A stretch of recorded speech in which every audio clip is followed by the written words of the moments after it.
2.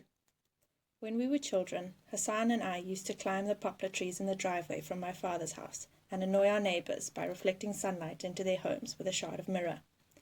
We would sit across from each other on a pair of high branches, our naked feet dangling, our trouser pockets filled with dried mulberries and walnuts. We took turns with the mirror as we ate mulberries, pelted each other with them, giggling, laughing. I can still see Hassan up on that tree, sunlight flickering through the leaves on his almost perfectly round face, a face like a Chinese doll chiselled from hard wood, his flat, broad nose and slanting, narrow eyes like bamboo leaves, eyes that looked, depending on the light, gold, green, even sapphire. I can still see his tiny, low-set ears and that pointed stub of a chin, a meaty appendage that looked like it was added as a mere afterthought, and the cleft lip, just left of midline, where the Chinese doll-maker's instrument may have slipped, or perhaps he simply had grown tired and careless. Sometimes, up in those trees, I talked Hassan into firing walnuts with his slingshot at the neighbour's one-eyed German shepherd. Hassan never wanted to, but if I asked, really asked, he wouldn't deny me. Hassan never denied me anything, and he was deadly with his slingshot. Hassan's father, Ali, used to catch us and get mad, or as mad as someone as gentle as Ali could ever get. He would wag his finger and wave us down from the tree. He would take the mirror and tell us what his mother had told him, that the devil shone mirrors too, shone them to distract Muslims during prayer. And he laughs while he does it, he added, scowling at his son. Yes, father, Hassan would mumble, looking down at his feet. But he never told on me, never told that the mirror, like shooting walnuts at the neighbour's dog, was always my idea. The poplar trees lined the red brick driveway, which led to a pair of wrought iron gates. They, in turn, opened into an extension of the driveway into my father's estate. The house sat on the left side of the brick path, the backyard at the end of it. Everyone agreed that my father, Baba, had built the most beautiful house in the Wazir Akbar Khan district, a new and affluent neighbourhood in the northern part of Kabul. Some thought it was the prettiest house in all of Kabul. A broad entryway, flanked by rose bushes, led to the sprawling house of marble floors and wide windows. Intricate mosaic tiles hand-picked by Baba in Isfahan covered the floors of the 4 bathrooms. Gold-stitched tapestries, which Baba had bought in Calcutta, lined the walls. A crystal chandelier hung from the vaulted ceiling. Upstairs was my bedroom, Baba's room, and his study, also known as the smoking room, which perpetually smelled of tobacco and cinnamon. Baba and his friends reclined on black leather chairs there after Ali had served dinner. They stuffed their pipes, except Baba always called it fattening the pipe, and discussed their favourite 3 topics: politics, business, soccer. Sometimes I asked Baba if I could sit with them, but Baba would stand in the doorway. Go on now, he'd say. This is grown-ups' time. Why don't you go and read one of those books of yours? He'd close the door, leave me to wonder why it was always grown-ups' time with him. I'd sit by the door, knees drawn to my chest. Sometimes I sat there for an hour, sometimes 2, listening to their laughter, their chatter. The living room downstairs had a curved wall with custom-built cabinets. Inside sat framed family pictures, an old grainy photo of my grandfather and King Nadir Shah, taken in 1931, 2 years before the king's assassination. They are standing over a dead deer, dressed in knee-high boots, rifles slung over their shoulders. There was a picture of my parents' wedding night, Baba dashing in his black suit, and my mother, a smiling young princess in white. Here was Baba and his best friend and business partner, Rahim Khan, standing outside our house, neither one smiling. I'm a baby in that photograph, and Baba is holding me, looking tired and grim. I'm in his arms, but it's Rahim Khan's pinky my fingers are curled around. The curved wall led into the dining room, at the centre of which was a mahogany table that could easily sit 30 guests. And, given my father's taste for extravagant parties, it did just that almost every week. On the other end of the dining room was a tall marble fireplace, always lit by the orange glow of the fire in the winter-time. A large sliding glass door opened into a semicircular terrace that overlooked 2 acres of backyard and rows of cherry trees. Baba and Ali had planted a small vegetable garden along the eastern wall, tomatoes, mint, peppers, and a row of corn that never really took. Hassan and I used to call it the Wall of Ailing Corn. On the south end of the garden, in the shadow of a loquat tree, was the servants' home, a modest little mud hut where Hassan lived with his father. It was there, in that little shack, that Hassan was born in the winter of 1964, just 1 year after my mother died giving birth to me. In the 18 years that I lived in that house, I stepped into Hassan and Ali's quarters only a handful of times. When the sun dropped low behind the hills and we were done playing for the day, Hassan and I parted ways. I went past the rose bushes to Baba's mansion. Hassan went to the mud shack, where he had been born, where he'd lived his entire life. I remembered it was spare, clean, dimly lit by a pair of kerosene lamps. There were 2 mattresses on opposite sides of the room, a worn Harati rug with frayed edges in between the 3-legged stool, and a wooden table in the corner where Hassan did his drawings. The walls stood bare, save for a single tapestry with sewn-in beads forming the words Allahu Akbar. Baba had bought it for Ali on one of his trips to Mashhad. It was in that small shack that Hassan's mother, Sanouba, gave birth to him one cold winter day in 1964, while my mother hemorrhaged to death during childbirth. Hassan lost his less than a week after he was born. Lost her to her fate most Afghans considered far worse than death. She ran off with a clan of travelling singers and dancers. Hassan never talked about his mother, as if she'd never existed. I always wondered if he dreamed about her, about what she looked like, where she was. I wondered if he longed to meet her. Did he ache for her the way I ached for the mother I had never met? One day we were walking from my father's house to Cinema Zainab for a new Iranian movie, taking the shortcut through the military barracks near Istiklal Middle School. Baba had forbidden us to take that shortcut, but he was in Pakistan with Rahim Khan at the time. We hopped the fence that surrounded the barracks, skipped over a little creek, and broke into the open dirt field where old abandoned tanks collected dust. A group of soldiers huddled in the shade of one of those tanks, smoking cigarettes and playing cards. One of them saw us, elbowed the guy next to him, and called Hassan. "Hey," he said, "I know you." We had never seen him before. He was a squatty man with a shaved head and black stubble on his face. The way he grinned at us, leered, scared me. "Just keep walking," I muttered to Hassan. "You, the Hazara! Look at me when I'm talking to you," the soldier barked. He handed his cigarette to the guy next to him, made a circle with his thumb and index finger of one hand, poked the middle finger of his other hand through the circle, poked it in and out, in and out. "I knew your mother. Did you know that? I knew her real good.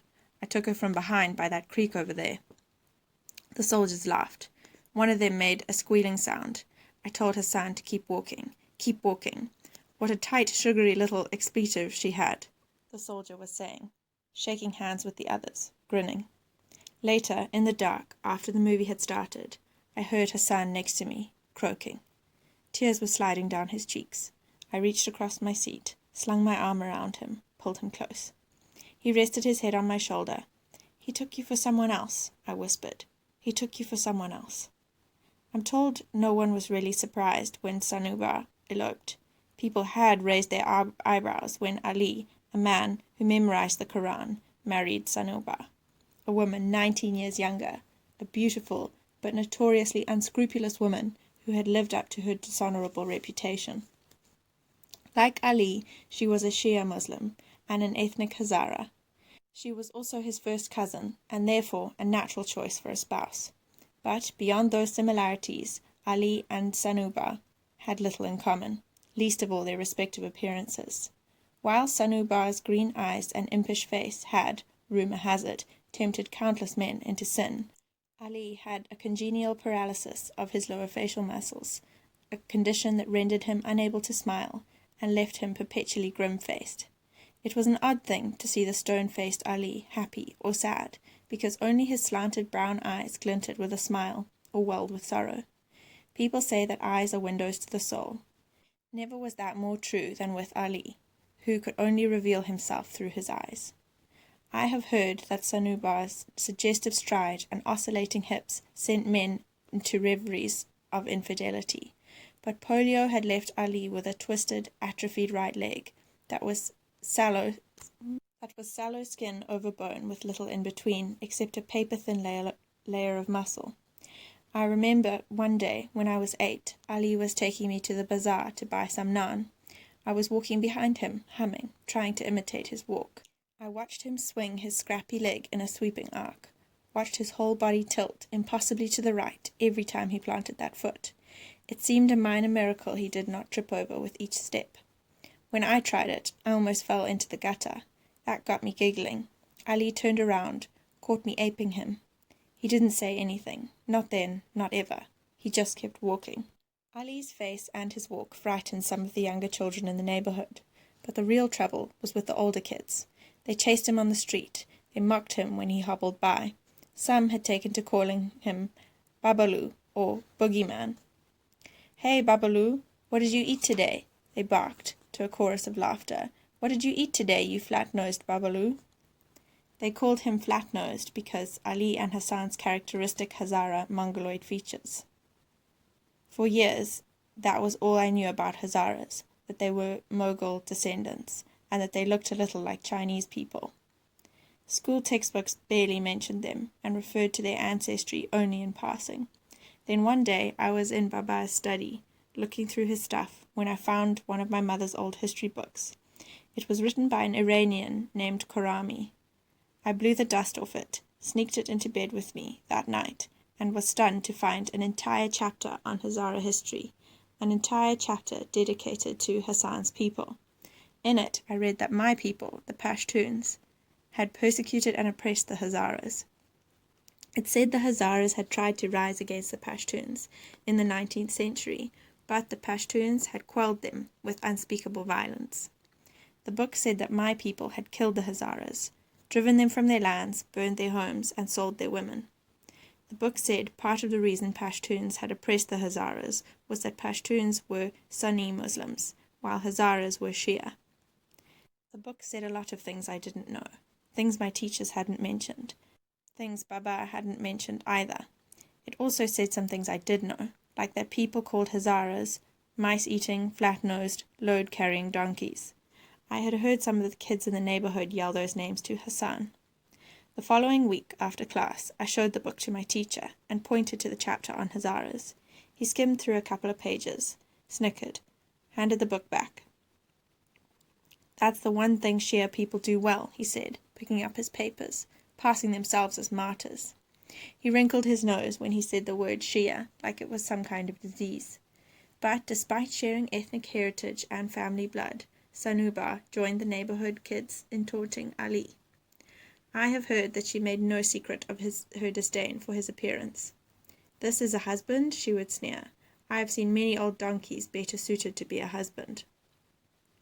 In the end, most people suspected the marriage had been an arrangement of sorts between Ali and his uncle, Sanuba's father. They said Ali had married his cousin to help restore some honor to his uncle's blemished name.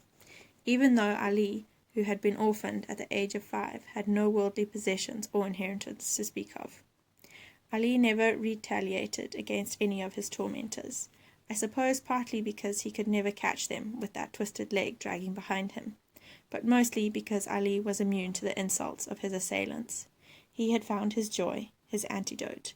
The moment Sanuba gave birth to Hassan, it had been a simple enough affair.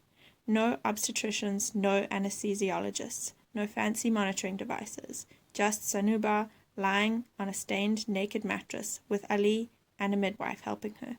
She hadn't needed much help at all, because even in birth, Hassan was true to his nature. He was incapable of hurting anyone. A few grunts, a couple of pushes, and out came Hassan. Out he came, smiling.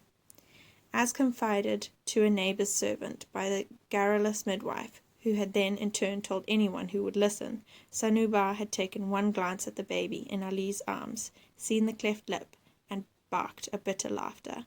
"There," she had said, "now you have your own idiot child to do all your smiling for you." She had refused to even hold Hassan, and just 5 days later she was gone. Baba hired the same nursing woman who had fed me to nurse Hassan. Ali told us she was a blue-eyed Hazara woman from Bamiyan, the city of the giant Buddha statues. "What a sweet singing voice she had," he used to say to us. "What did she sing?" Hassan and I always asked, though we already knew. Ali had told us countless times. We just wanted to hear Ali sing. He'd clear his throat and begin. On a high mountain I stood, and cried the name of Ali, Lion of God. O Ali, Lion of God, King of men, bring joy to our sorrowful hearts. Then he would remind us that there was a brotherhood between people who had fed from the same breast, a kinship that not even time could break. Hassan and I fed from the same breasts. We took our first steps on the same lawn, in the same yard, and under the same roof. We spoke our first words. Mine was Baba. His was Amir, my name. Looking back on it now, I think the foundation for what happened in the winter of 1975 and all that followed was already laid in those first words.